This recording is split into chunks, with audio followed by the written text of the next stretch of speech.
From the New York Times, I'm Sabrina Tavernise, and this is The Daily.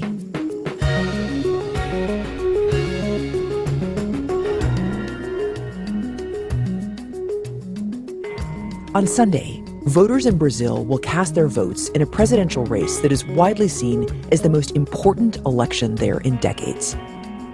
I spoke with my colleague, Jack Nickas, about the two larger-than-life candidates in the race and why the future of Brazilian democracy is on the ballot. It's Friday, October 28th.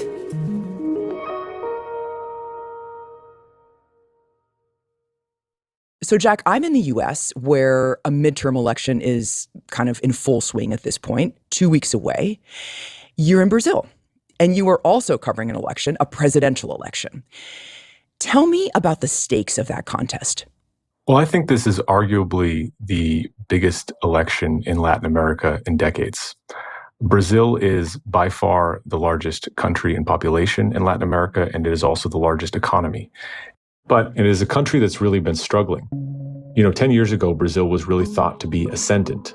Brazil's economy has been going through a boom for years. But since then... Well, Brazil faces a number of real challenges at the moment. The economy has flatlined. Brazil has one of the lowest GDP forecasts in the region. There's been a ton of political turmoil. Brazil's President Jair Bolsonaro has been lashing out at the country's media after stories over a corruption scandal. And lines of hungry people waiting for a meal. We're now even seeing the return of hunger in Brazil. President Jair Bolsonaro acknowledged that Brazilians are struggling with the state of the economy. And it is now deciding between two of the biggest political figures in the modern history of Brazilian politics. So a highly consequential election here in Brazil. These are two essentially populists, one from the left and one from the right, who represent very different visions for the country and who want to take the country in very different directions. And they have run a campaign that has gotten rather ugly. And things have really tightened in recent weeks, and it's now looking like a potential toss-up. The eyes of the world watching what happens here in tomorrow's election.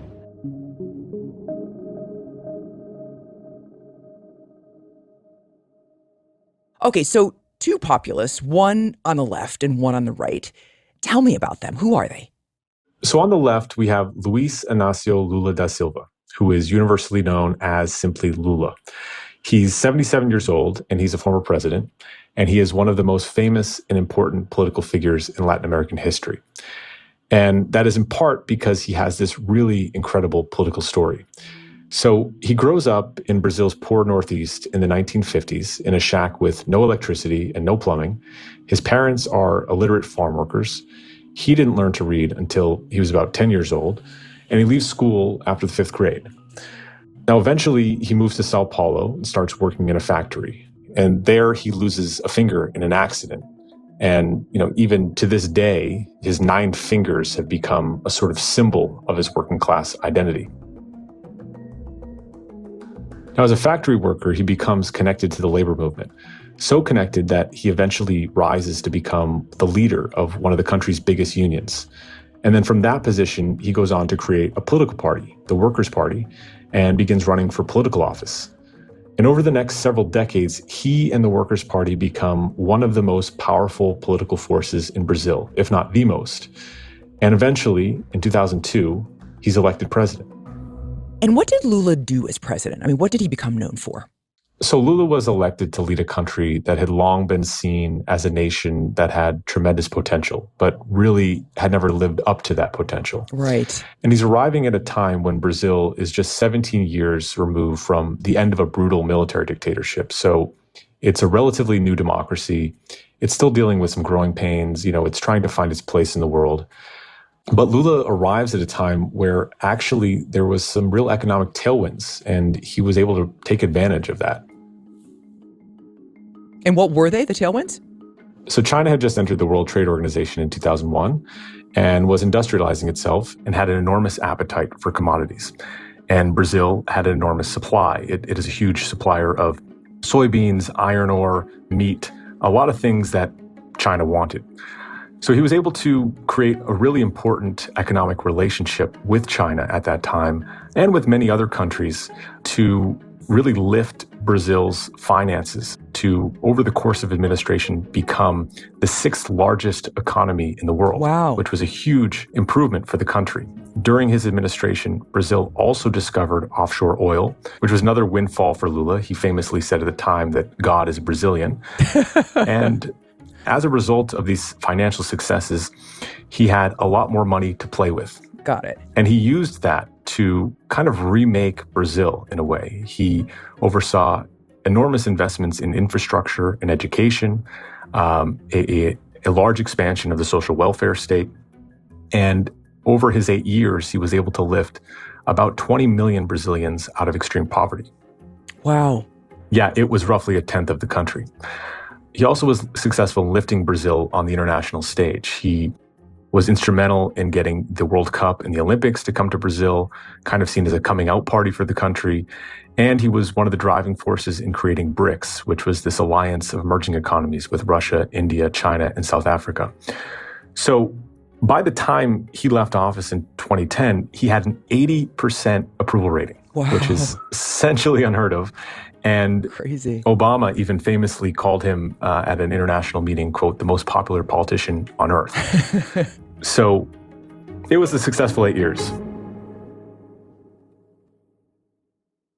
So he was beloved and lifted all of these people out of poverty and really gave Brazilians a sense of pride in their country, kind of put Brazil in a different place, a higher place in the world. That's right. And Lula and his Workers' Party were kind of on top of Brazilian politics. They seemingly couldn't lose. And after he left in 2010, because of term limits, his handpicked successor was quickly elected to office. Wow. But then things started to change for the Workers' Party. And what happened? Well, first of all, there were the economic issues. Commodity prices dropped, which was obviously very bad for Brazil. And Lula's successor, trying to protect the economy, intervened. She cut taxes, she imposed price controls, and pressured banks on interest rates.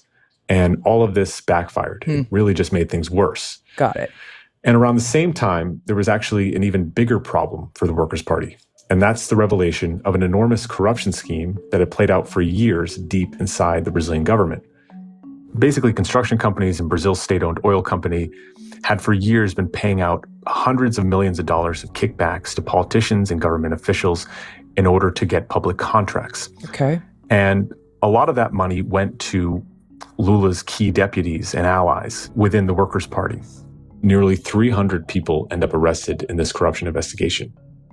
And eventually, prosecutors homed in on Lula himself. In 2 separate cases, he was convicted of corruption. In both cases, it involved construction companies either giving him a condo or making renovations to a home that allegedly was his. And eventually, he was sentenced to 22 years in prison. Wow, so he went to jail.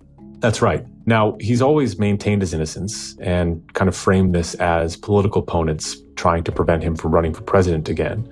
Yet there was enough evidence to convict him. Wow. And after all is said and done, multiple companies are convicted under U.S. anti-corruption practices law. Billions of dollars are eventually paid in fines and returned to governments and investors. And it's really a big black eye for Brazil. And yet a lot of the population see it as a breath of fresh air, because for the first time, they saw this as a rooting out of the corruption they had long suspected deep inside the Brazilian government. And in the wake of the investigation, one candidate in particular used that to his advantage, and that was Jair Bolsonaro. So tell me about Bolsonaro. He's the current president of Brazil, of course, and we've talked about him a lot on the show, but remind me of what we need to know about him. So Bolsonaro is the other figure in this race that's going to be decided on Sunday.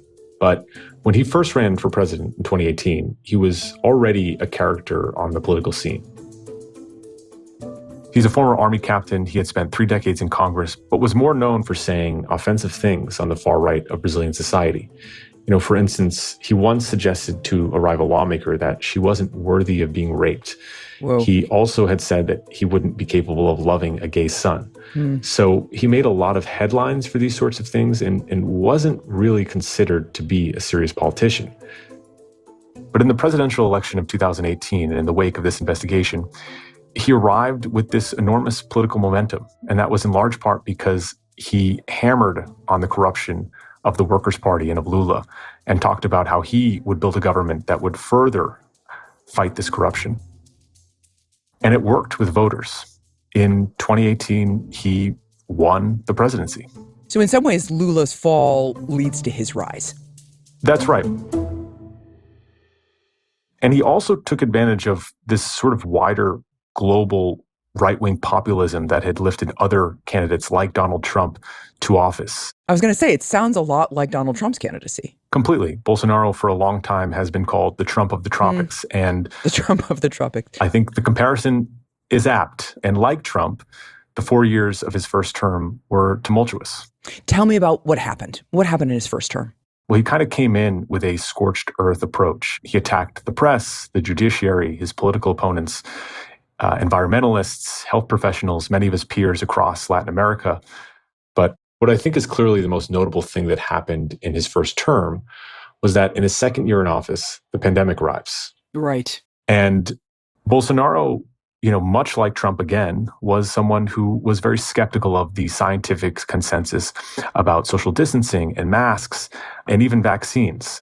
He was someone who promoted unproven drugs as a cure and someone who stalled in buying vaccines. And even today, he still refuses to say whether he has been vaccinated. In fact, his government has put his vaccination status under a 100-year government seal. As a result, Brazil's had more than 600,000 deaths in the pandemic, which was second only to the United States. Oh, wow. So a lot of people are upset, and about half the country is desperate for a new leader. And then in November 2019, something big happens. Lula is out of prison.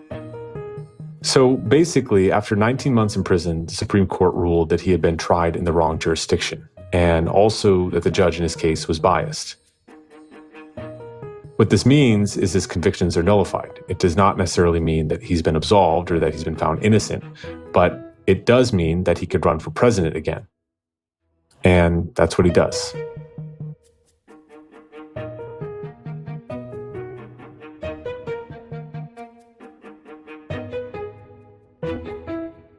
We'll be right back. I'm Kevin Roos. And I'm Casey Newton. We're technology reporters and the hosts of Hard Fork, a new show from the New York Times. A hard fork is a programming term for when you're building something, but it gets really screwed up. So you take the entire thing, break it, and start over.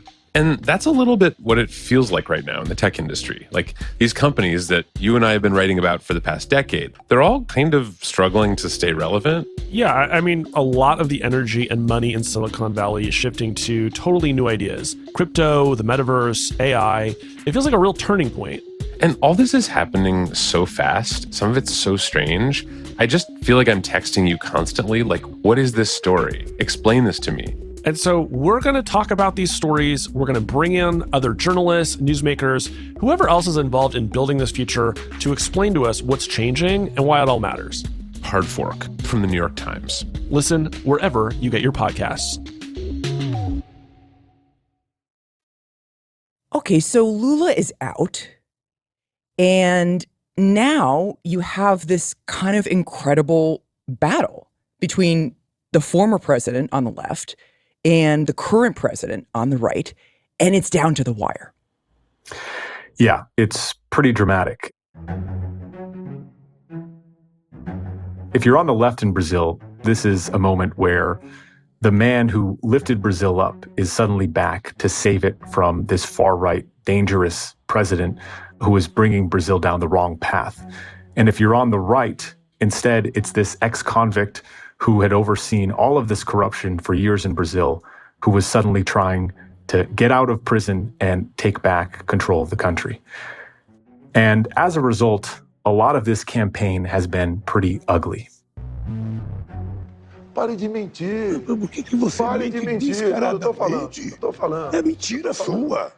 Just in the first debate, it was not about the future of Brazil. It was really about these two men's past. And at times, it devolved into Bolsonaro calling Lula an ex-convict and corrupt, and Lula saying that Bolsonaro wakes up in the morning and can't stop lying. É mentira. É mentira sua. Mentira. Mentira minha? Mentira. Você não entregou? Olha ali para aquela câmera que você deve estar com seu filho. So, Jack, you said that the debate was largely about the past. But what do we know about their pitches to Brazilians about the future? So there are three main issues in this campaign. I think to start with the economy.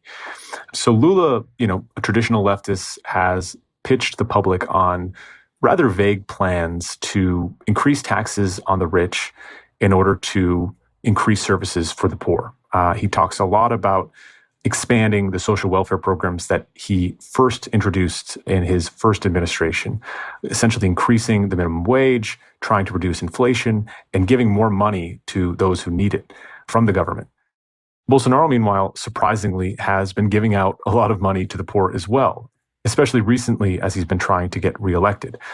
But Bolsonaro has certainly governed as sort of a right-wing free market politician. He has cut red tape for businesses and has really tried to deregulate and reduce the size of government. And some people in the market and economists say that he's done a decent job around the edges with Brazil's economy in that sense. So actually, in terms of campaign promises and the economy, they're actually looking pretty similar. The funny thing is, yes, when you look at the details, I think they're closer economically than one would imagine. However, rhetorically, they are miles apart. And that is in part because Lula frames Bolsonaro as someone who is in bed with the bankers, and Bolsonaro frames Lula as a communist. But their economic priorities bleeds into the next major issue, and that is the Amazon rainforest. So what we can say is the 4 years of Bolsonaro's presidency has been very bad for the Amazon. Bolsonaro has cut funding and staffing for some of the key federal agencies that are tasked with protecting the rainforest and the indigenous groups that live there.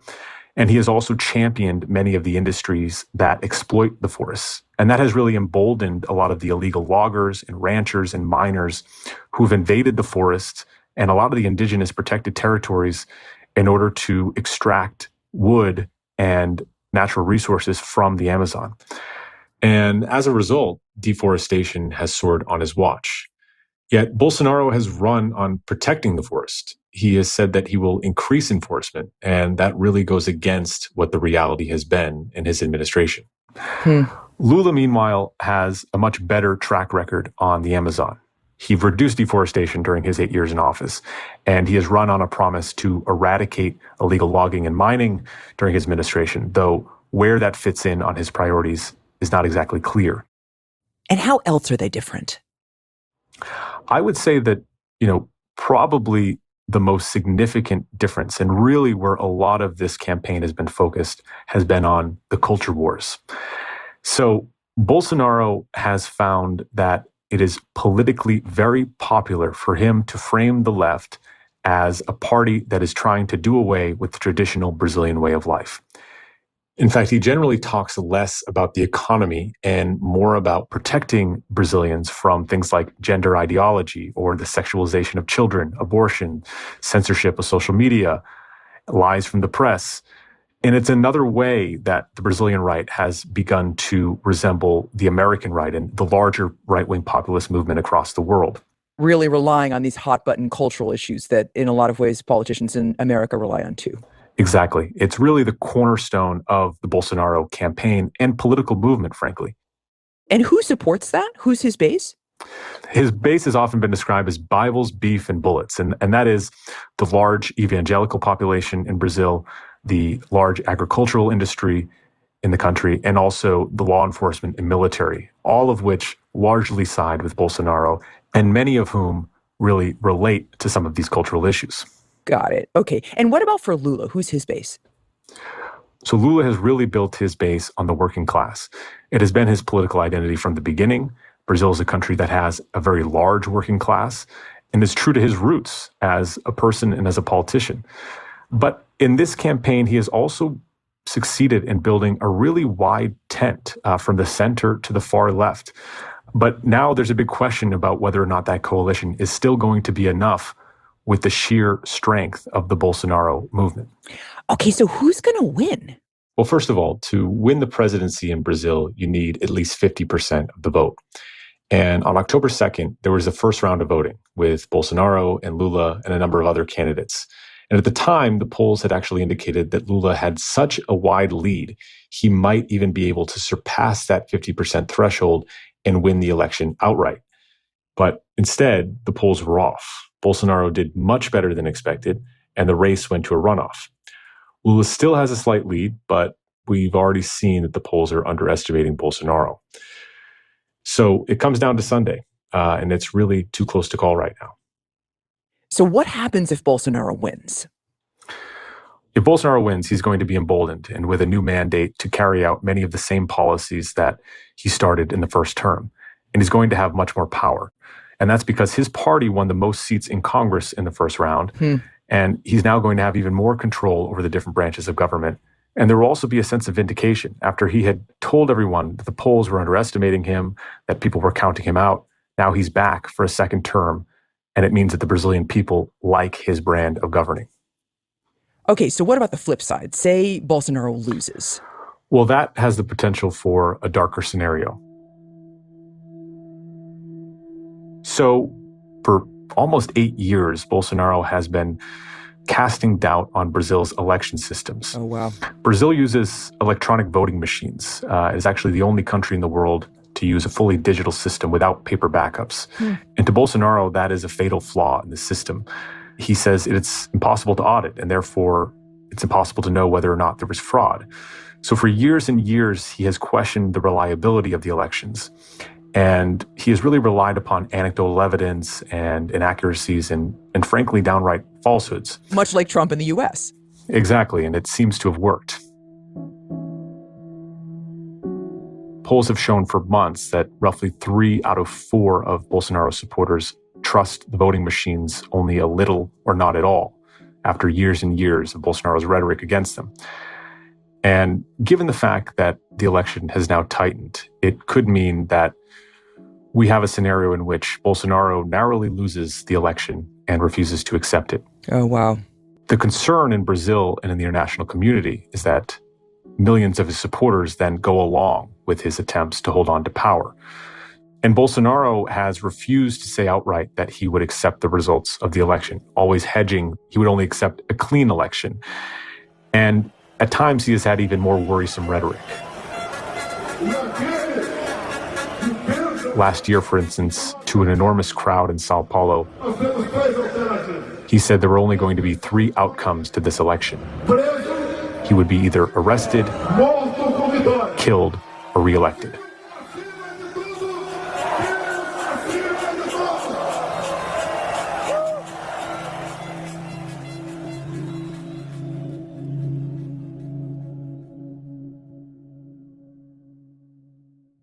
So what are people saying about what might happen? I mean, we all remember January 6th, of course, and what denying the results of an election can lead to. What's the thinking in Brazil? Well, the good thing is that it appears that Brazil's democratic institutions are prepared to reject any attempts to hold on to power. That includes the Congress, the Supreme Court, election officials. But it appears that many of his supporters are prepared to fight. Over the campaign, I've traveled the country and talked to dozens and dozens of his supporters, and nearly all of them are convinced that if he loses, it will only be because of fraud. And many of them are preparing to go to the nation's capital to protest in the event of a loss. And so people are really worried about a scenario that does resemble January 6th, and we're going to have to see next week what happens. So it really sounds like the stakes of this election could not be higher. I mean, at the risk of kind of overstating it, it's like, can Brazilian democracy survive it? Yes, this is more than just a typical election of 2 starkly opposed politicians. It is not only about the future of the country economically and socially, but also about the future of the democracy. And, remember that we're talking about, the Amazon rainforest, perhaps the most important biome on the planet. And that means there are high stakes for Brazil, but also really high stakes for the planet. So, Jack, thinking about everything you've said and taking a step way back here, it sounds like half the population in Brazil leans left and is pretty nostalgic for the time that Brazil was booming and the government was spending a lot to help the poor, and Brazil had gained this huge stature on the world stage.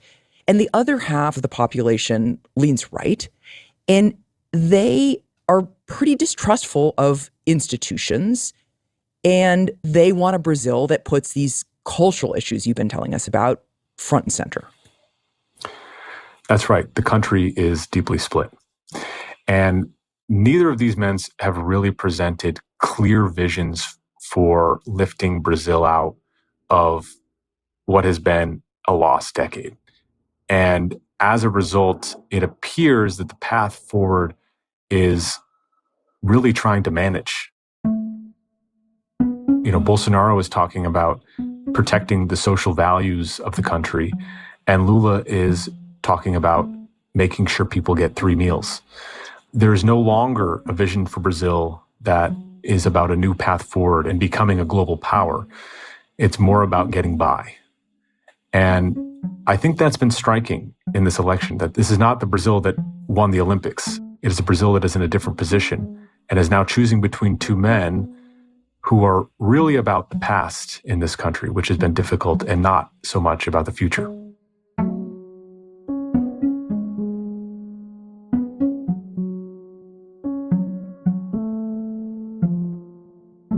Jack, thank you. Thank you.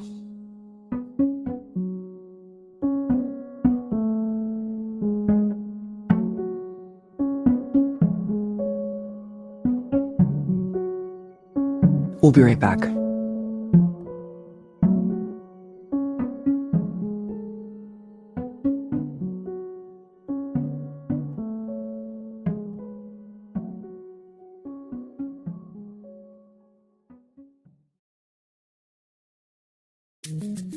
Here's what else you should know today. A series of polls conducted by The Times in 4 swing congressional districts offer new evidence that Republicans are poised to retake control of the House of Representatives in next month's midterm elections.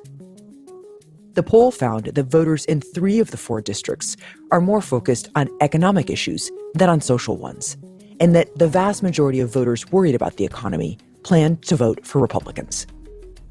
And The Times reports that as Elon Musk begins his $44 billion takeover of Twitter, a deal he sought to abandon but is now embraced, he's begun to purge the company's top executives. Musk, who closed the deal Thursday night, has fired at least 4 top executives, including Twitter's chief executive officer, its chief financial officer, and its top lawyer. Today's episode was produced by Rochelle Banja and Eric Krupke. It was edited by Liz O'Balin with help from Lisa Chow. Contains original music by Chelsea Daniel, Dan Powell, and Marian Lozano, and was engineered by Chris Wood. Our theme music is by Jim Brunberg and Ben Landsverk of Wonderly.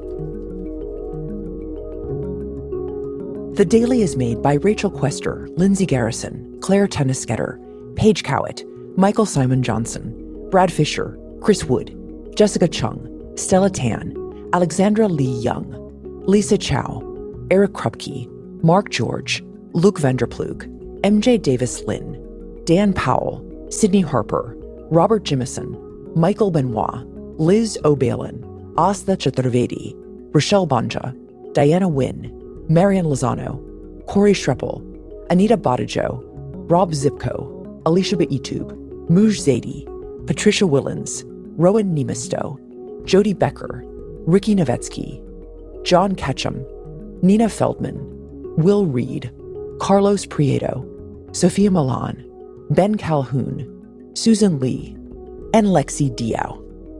Special thanks to Sam Dolnick, Paula Schumann, Lisa Tobin, Larissa Anderson, Cliff Levy, Dave Shaw, Lauren Jackson, Julia Simon, Mahima Chablani, Des Ibaqua, Wendy Dorr, Elizabeth Davis Moore, Jeffrey Miranda, Renan Borelli, and Maddie Messiello.